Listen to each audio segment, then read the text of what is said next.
All right, so ducking out of the wind here, I am at Rockaway in Pacifica. More big waves. Today I want to try to do a high key painting. I find it challenging to do high key paintings, meaning most of the values are like mid-range and above. But the ocean tends to be high key. So I've got some sanded down 11 by 14 inch panels. These are paintings that didn't work out. And so I'm just going to play around and experiment and see what I come up with. My usual palette of colors here. I do have a few extras. Cobalt teal again, and also a little bit of Viridian here, not much. I'm using liquid as my medium, which is really helpful when painting over an old panel because I want to make sure that the paint sticks to this surface. And so liquid will really help with that. It'll also help me apply the paint really quickly. My palette is in full sun, but I happen to know that it's kind of a mid-tone gray. And that's not anything I did on purpose. It's just that over time, you know, just cleaning the palette over and over, it just arrived at this sort of mid-tone gray. So anyway, I'll be able to use that mid-tone gray to determine how dark my paints are. So I don't want to do any mixes that are darker than the palette. All right, so the darkest dark is going to be a mid-tone. So I've mixed up a color for the water using titanium white, phthalo blue, ultramarine blue, and a touch of burnt sienna. And I'm adding some liquid here. This painting was a seascape. I'm actually going to keep the horizon line here. So that's going to be my darkest dark right there, that mid-tone. So I could put in the sky now. So I'm going to start with some titanium white and yellow ochre. Also mixing in some liquid. That's actually too bright. That's all right. I'm going to mix some color into that. And I'm trying to work really quickly and spontaneously. It's one of the nice things about painting over a painting. I just don't worry about, you know, whether it comes out or not. It's all about play. All right, so I'm going to grab a little bit of cobalt teal here, and I'm just going to mix this right on the panel. I want it to be a little warmer right over the horizon there. All right, mixing in a little bit more of this yellow ochre, and again, I'm just going to mix on the panel. All right, that's a little better, and I can always come over this, you know, and reinforce it with thicker paint. All right, so the whitewater in the foreground has sort of a blue tint, so I'm using titanium white with a touch of ultramarine blue. And I've also mixed up a warm white here using titanium white with a bit of cadmium yellow lemon. This is my, you know, my light white, so I want to kind of compare to make sure that the value relationship is a good one. So I want the blue to be a little darker than the yellow. There's going to be some like broken waves up right here. I'll just kind of gently suggest them.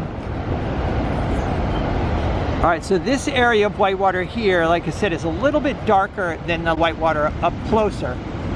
And I'm kind of going to look for a shape here. I see these waves are kind of breaking in the foreground. You know, there's a wave in the background that breaks, and then in the foreground, there's actually a lot more drama in the foreground. Kind of like the idea of, you know, sort of a big wave right here. And then for this area here, I want to use titanium white with a bit of dioxazine purple. All right, mixing it up, adding a bit of liquid. I mean, when you think about it, the ocean is just, it is chaotic. So sometimes it's fun to apply things with a lot of energy and spontaneity and then step back and look for, you know, potential patterns. Okay, I don't like this. This line here is too straight.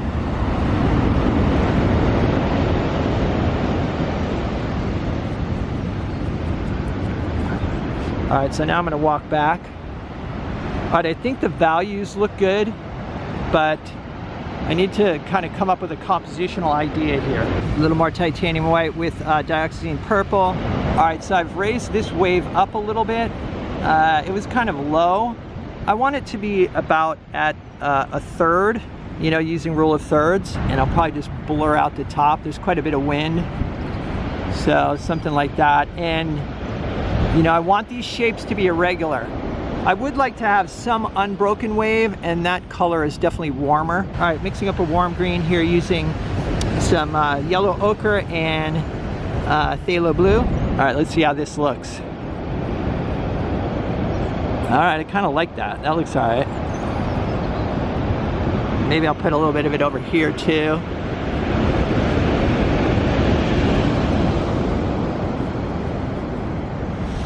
All right, so I just saw a wave break really quickly up front. I'm gonna try to kind of mimic what I saw. It's a little bit darker towards the top. All right, adding some ultramarine blue, but I want to keep this value a mid-tone value. Something like that, just it's kind of darker along the top, little bits of dark. And then I notice as the whitewater goes up on the face of the wave, it's a little darker than it is on the flat portion. All right, titanium white with ultramarine blue. Actually, it could even be darker than that. That's pretty light.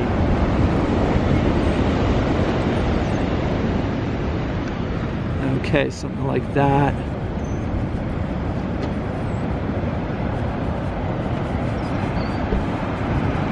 All right, mixing up some titanium white with a bit of cobalt teal and ultramarine blue, keeping the mixture a little bit thicker. So this actually could be darker, adding more ultramarine blue. I'm going to keep the brush strokes here relatively horizontal because when you're looking out into the distance, you're mostly seeing the horizontal movement. And there's some whitewater coming up the face of the wave. That's over here too.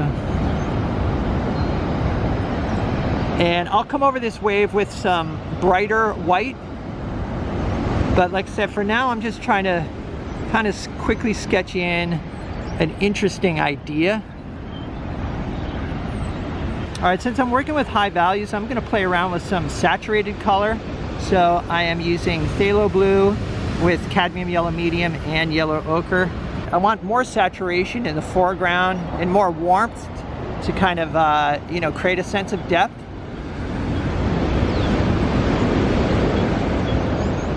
It's like there's the top of the wave here, it's breaking. And there'll be sort of white water in there. So the distant water is more of a blue-green, so I'm adding some phthalo blue. That'll kind of separate it from the warmer greens in the foreground. And I'll probably put some sky reflections on top of this green out here as well. And the sky is blue today, so there'll be bits of titanium white and ultramarine. All right, so I want to reinforce the whitewater in the distance using titanium white and a bit of ultramarine blue. And I've got to be careful because it's at this stage that you can really ruin a painting.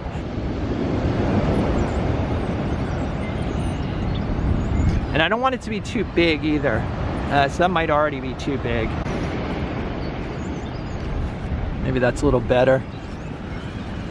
In some ways, when painting the ocean, it's like, you know, the messier the better because there's just so much motion and, you know, action out there. All right, I think that's cool. All right, titanium white and ultramarine blue. I want there to be sort of, you know, some broken wave action right here.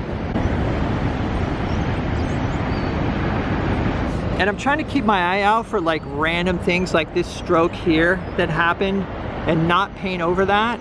Titanium white and dioxazine purple here. Trying not to break up the value pattern. All right, next step is to go in with a warmer white, and I'm using titanium white and cadmium yellow lemon. Just little bits of, you know, light on the water.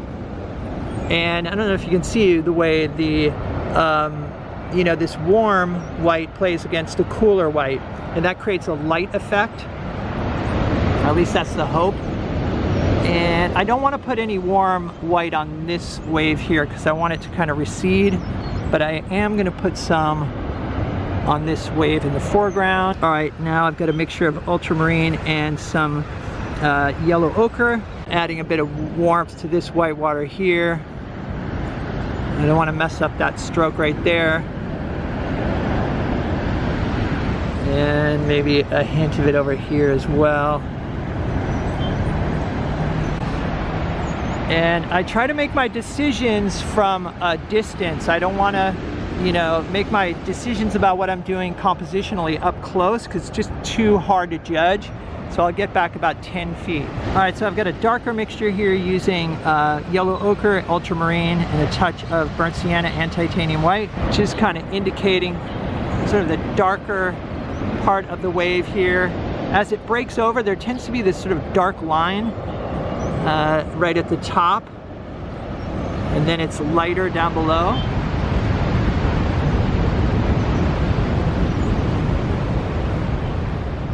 All right, so here's what I finished up with. I did like this idea of having one smaller wave towards the horizon or in the distance, and then a kind of a larger wave in the foreground where there's more activity or more motion. I also like the low contrast that you get with a high key painting. It does have a sort of softer feel and does seem a little more authentic. So I decided to do another painting. I explored this same compositional idea, you know, wave up here in the distance and then a breaking wave in the foreground. The first painting I did, in which I was doing the demo and talking to you guys about what I was doing, that painting took me about 45 minutes. This one took me about 20 minutes. I painted really spontaneously and then just looked for patterns that were appealing and kind of built upon those. So I tried to paint without overthinking. And then step back and decide what was working and what wasn't. And a few times I just wiped out the panel and started over fresh. Painting is definitely a numbers game. The more paintings you do, the more good paintings you'll do. And I feel like recently I've gotten to a point where I really enjoy going out and doing, you know, 3 or 4 small paintings, like 11 by 14s, not too small, because I find that too small actually slows me down. But an 11 by 14 or 12 by 16, there's enough, you know, room there for me to swing the brush and paint spontaneously. But the key is to take the pressure off. You know, no expectation. You're just playing around with compositional ideas or arrangements of shapes and paint application and that sort of thing.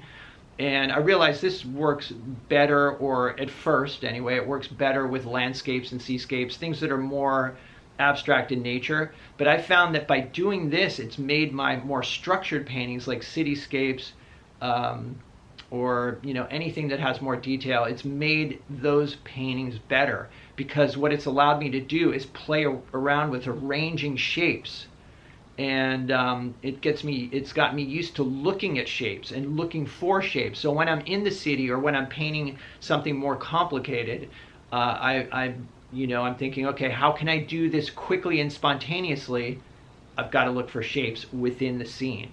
And I realize that's more difficult with complicated scenes like cityscapes, but practicing on less challenging scenes like landscapes and seascapes can really help. It's helped me a lot.